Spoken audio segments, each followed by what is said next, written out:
Hammaga assalomu alaykum. Bugun biz 2025-yilimiz qanday o'tgani haqida kichkinagina rolikcha qilishni xohladik. Podkastcha. To'liq videosini YouTube ga kirib ko'rishlaringiz mumkin. Instagramga ozgina prevyusini qo'yamiz. Kim birinchi boshlaydi? Menmi, sizmi? Men davay. Davay. Bir yil oldin uyda o'tirardim, hamma kelin kabi. Ijtimoiy qilmay, oilaviy, bolalarimga qarab, uy yig'ishtirib qattiq. Bu yil juda ham katta o'zgarish bo'ldi. Birinchi o'chatda bloger bo'ldim. Ikkinchi o'chatda o'zim sohasining ustasi bo'ldim. Ko'p yutuqlarga erishdim. Juda ham katta o'zgarishlar bo'ldi. Bir yil ichida ko'p narsaga erishish mumkinligini bu yil aynan 2025-yil tushundim. Ayniqsa ikkovimizning munosabatimiz hamma o'ylagancha ideal oila yo'q. Har doimdek urush, janjal bo'lib turadi, lekin aynan 2025-yil bir-birimiz munosabatimiz yana ham kuchaydi, yana ham mustahkamlashdi va hamma oilani shunaqa mustahkam oila bo'lishini xohlayman. Shu videolarimni, blogimni yurgizishni ham sababi shu. Eng katta sabab shu. Boshqa oilalarga ham foydamiz tegadi.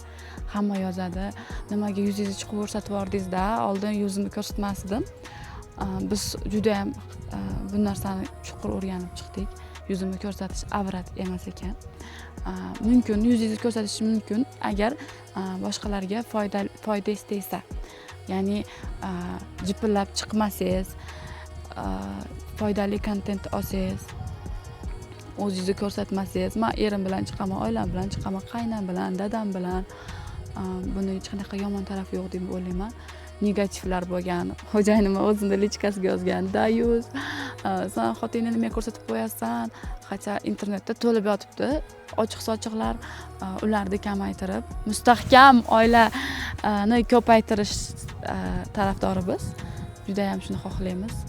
Xudo xolasa manfaatli videolar olib, yana ham oilani mustahkamlab, boshqa oilalarga ham foydamiz tegishini harakat qilamiz. Men aytib bermoqchiman. Pranklarimni kamaytirib va to'xtatgan sababim, bu eng katta sababi bu dadam pranklardan keyin sog'liqlari sekin-sekin yomon bo'lishni boshladi. Reanimatsiyalarga tushib qoldilar. Bu meni juda ham qo'rqitdi. Ancha shokda yurdim. Keyin oyijonim mazalari qochib qoldi pranklarimni deb. Men kayfiyat ko'taryapman insonlarga. Buni orqasidan meni yaqinlarimga zarar yetkazib qo'yayotganimni tushunib borgan sarim kamaytirishni boshladim. Va oilaviy, hammaga manfaatim tegadigan kontent olishni boshladim. Shu sababli pranklarni kamaytirib, oilaviy roliklarni ko'proq olamiz yangi yildan inshaalloh. Yangi yildan xudo xolasa iloji boricha pranklarni qilmasdan ko'proq ibratli, oilaviy, qayna-kelin munosabati, er-xotin munosabati, shunga o'xshash kontentlar chiqarishga harakat qilamiz. Bilaman, prank orqali sizlar meni yaxshi ko'rasizlar. Prank orqali meni tanigansizlar, mohiy prank qilib. Umid qilamanki, dal shu kuzatasizlar, qo'llab-quvvatlaysizlar. Pranksiz ham, chunki men yaqinim, ota-onam, yaqinlarimga zarar yetkazib qo'yishkim kelmayapti. Xudo xolasa podдержка qilasizlar degan umiddaman. Sizda nima o'zgarishlar bo'ldi? Bu faqat o'rganish va yo'qotishdan iborat bularni yili. Men o'zim riskovanniy odamman. Birpasda bir nima ochib yuboraveraman ham, yopib yuboraveraman ham. Bu yil juda ham katta o'zgarishlar bo'ldi, ko'p yo'qotishlar ham bo'ldi. Biz bu yili studiya ochdik, studiyani yopishga ham ulgurdik, komanda qildik, yangi komanda tuzdik, komandani tarqatib yuborgani ham ulgurdik. Bir yil ichida. Xo'p, meni ko'pchilik Qattabor profilidan obzor yo'nalishida taniydi, lekin o'zimni asosiy soham marketingda. 2019-yildan beri, deyarli 6 yildan beri marketing sohasida ishlab kelamiz. Bu yili mana bu ishimizni ham to'xtatdik. O'sishdan to'xtab qolgandek his qildim o'zimni. Bu sohada kelajak yo'qligini his qildim. Shuning uchun to'xtatishga qaror qildim. Va qatta bor profili ham yangi yildan umuman boshqacha yo'nalishda, obzor yo'nalishida to'xtatdik. Boshqa obzor qilmaymiz. Umuman boshqa yo'nalishda, boshqacha talqinda yana ham hammaga 7 yoshdan 70 yoshgacha bo'lgan odamlarga manfaatli bo'ladigan narsa tayyorlab qo'yganman. Xudo xolasa yanvardan zapuskini boshlaymiz. Asosiy videolarimiz shu ikkalamiz profilimizda chiqadi. Xudo xolasa. Yana ham zo'r videolar qilishga harakat qilamiz. Shu.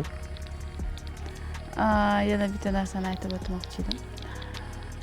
Mani profilimni semeyni qilganim sababi men apros qilgandim va dadamni profilini alohida qilib, yangi profil ochib, dadamga o'zlari alohida yurgizishlarini juda ham zo'rg'a ko'ndirib oldim. Sababi apros qilganimda, ya'ni hammadan so'raganimda, Mohiy Prankni muxlisimi yo dadamni muxlisimi? Ko'proq meni muxlisim bo'lib chiqishdi. Dadam muxlislari ham juda ham ko'p. Yo'q emas oralaringda va buni sortirovka qilish uchun ikkita profil ochdik. Bittasi dadamniki, bittasi meniki. Chunki ko'p bora olmayman uylariga. Dadam ko'p Dubayga aqa-baqa ketib qoladilar. Kontent to'xtab qoladi. Shu to'xtab qolmasligi uchun dadam o'zi ham profilini yurgizishini so'rab qoldim. Chunki otasi yo'q qizlar juda ham ko'p ekan va dadamni juda ham ko'p o'zini otasida yaxshi ko'rib qolgan qizlar ham bor. Shu sababli dadamga iltimos qilib, dada to'xtatmang, da sog'lig'ingiz to'g'ri hozir yaxshi emas, lekin sizni kuzatib yaxshi ko'rib kelayotgan insonlar bor. Iltimos to'xtatmang deb o'zlariga yangi profil ochib, hozir juda ham yaxshi rivojlanyaptilar. Ko'z tegmasin, juda ham xursandman. Xudo xolasa, podpiska olib qo'yinglar dadamga ham. Dadam profili bor, atmetka qilaman xudo xolasa. YouTube'larini ham, Instagram'larini ham yurgizyaptilar.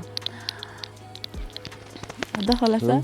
Sizda ham hammani kirib kelgan 2026-yil bilan tabriklaymiz. Hammalaringga omad tilaymiz. Harakatdan to'xtamanglar.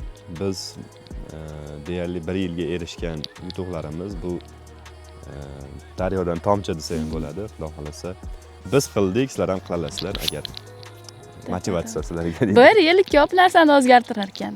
Bitta narsaga fokus qaratib, disiplina bilan ish qilinsa, 1 yilda ko'p narsaga erishsa bo'lar ekan. Harakatdan to'xtamanglar. Iloyim 2026-yil hammaga omadli kelsin.